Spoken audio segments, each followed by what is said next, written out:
Good morning, everyone. This is Saturday, the 27th of May 2023, and this video, as you can see, is in landscape because it's a YouTube video. Now, of course, I record my morning briefs from here so many times every day, but I think there's a lot more to really say because the markets continue to chug along. I think if we looked at the last 1 week, it would have looked like we are seeing some kind of consolidation. There was also a fair chance if the news flow turned more negative that you could have had some retracement. But we tightly followed the structure and the look in terms of what we actually see on the chart to tell us how to manage risk, and that sort of paid off because 18,200 was a good retracement, support, averages, everything coming in there. 61%, I think, in the pullback when it's corrective in nature, which in an elite wave sense is A, B, and C, and not 1, 2, 3, 4, 5. That means you don't have a trend reversal, and it's an early indication that if the market turns up, they can rally hard all over again. And we took that cue on Thursday and pretty much played out that way, which means we are now in an extended move, which will test different levels as to the degree of extension that we are going to actually see. That I think becomes the main question, not that it will extend, but how much, whether it be a truncated 5-wave structure or a multi-extended impulse, which even goes from 5 waves to 9 waves, where the third is extended. That choice I think we'll only be able to make after a while, after we get beyond a certain level. So we're going to discuss that in more detail in the Weekend with Indiacharts that I and Shivan will record more than an hour from now. And so you can catch that episode online on the Indiacharts desktop or app, wherever you register. What I'm also going to do is, because we've reached an interesting, important juncture, I think, in the market. We've also got confirmation at various degrees as to what we are seeing is actually happening, and therefore it makes good to have a good discussion on where we are, how we got here, and where we are going forward from here, given the entire environment. So I really need to get on someone who's been long and strong on this, and so we're going to do a Twitter Spaces on Tuesday. Right now it is scheduled, unless anything changes, 7 p.m. with Sanjeev Bhasin. So I'm going to get him on, and it's not going to be really about what to buy, which is how most people would think about this. Surely there can be indications of what we like. We all know, because that's all already out there in the media. But what's really going on? I think as this rally continues, there's still, I sense, a lot of people who are on the sidelines, who are confused or still trying to judge, because the news flow is really what causes all the concern. The news flow, if you're really listening to the what comes up on the media every day, whether it's the debt ceiling, whether it's the inflation problem, or whether it's the US market economy still accelerating, and therefore this will happen or that will happen, I think that's really bothering most people from participating in what looks like a very, very strong bull market as far as India is specifically concerned. So we'll discuss that in great detail. What are the factors, what are the things, how to look at them, how to think about the current situation, reflect on history and so on.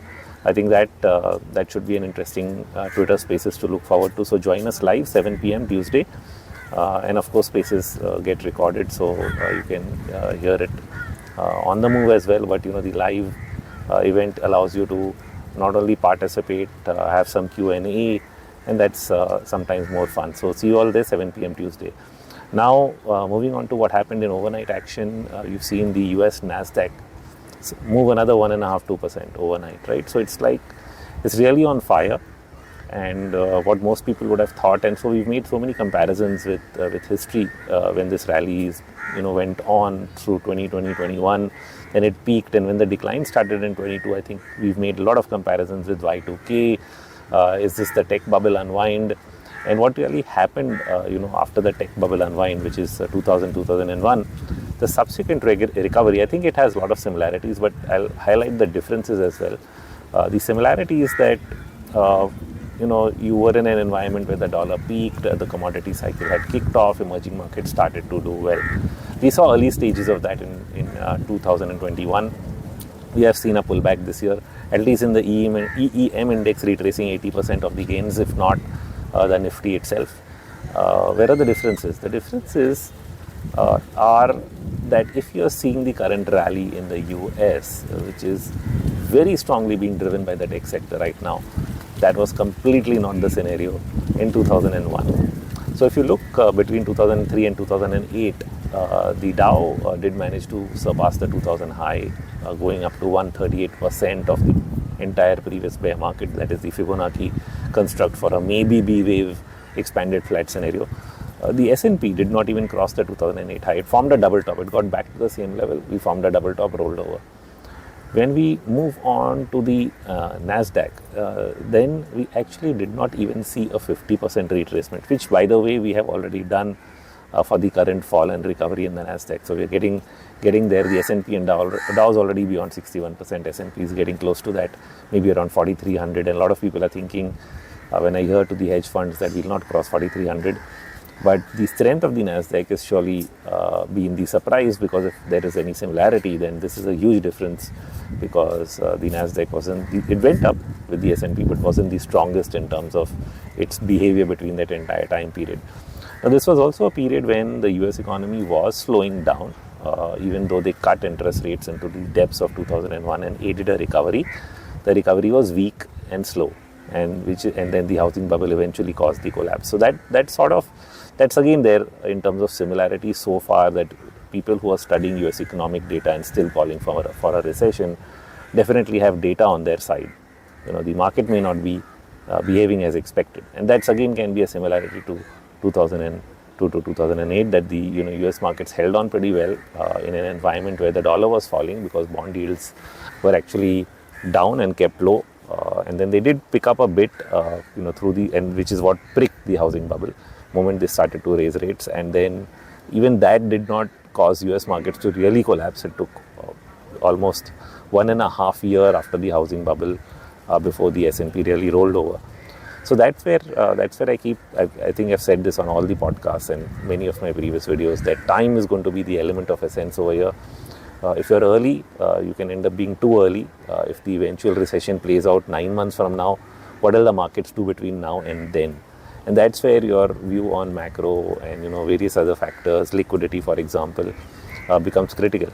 Now that reminds me, the RBI actually spoke at the CII meet this week. They took a lot of credit for the measures that they've taken so far, including the selling of dollars into the market at a time when they needed to protect the currency from running away or falling significantly. And they said that they saw that this was going to be a temporary issue, and therefore they believed their actions were right, despite criticism. And I agree, I've also been critical of them selling so much on the currency side, but probably that's the trader in me thinking, who's trying to be long the USD INR.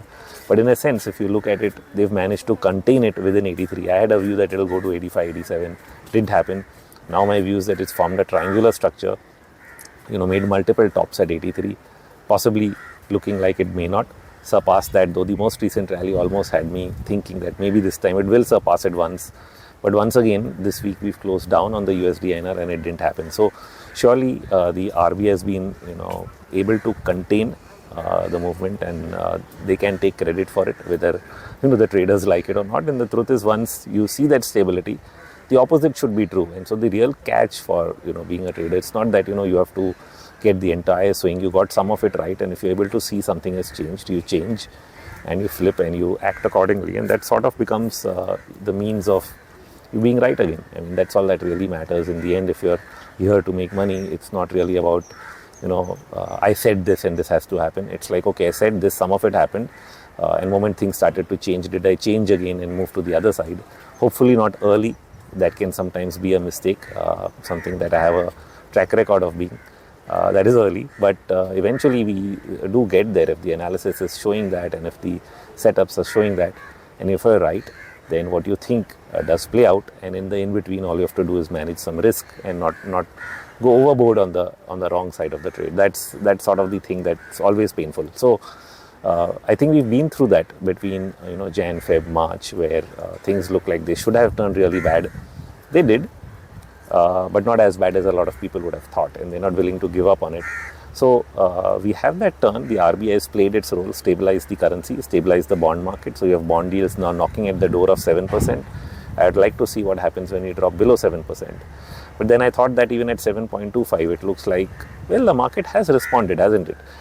With bond yields falling to 7%, below that 7.25 triangular breakdown level, we have seen Nifty and equity prices move up. So that has happened. The only thing which is not added up is the USD INR also rolling over. But when you look at a medium-term chart, what you'll actually see is an inverse correlation between the USD INR and the bond yields themselves. So if you look at a multi-week chart, you'll find that when bond yields are falling, the USD INR actually goes up, which means your currency weakens, which is logical. And that's like when you look at a monthly or a quarterly chart, you'll see that kind of an inverse correlation, which doesn't necessarily mean that it falls, then the USD INR goes to new highs, but it just means that the USD INR doesn't really come down when bond yields are falling.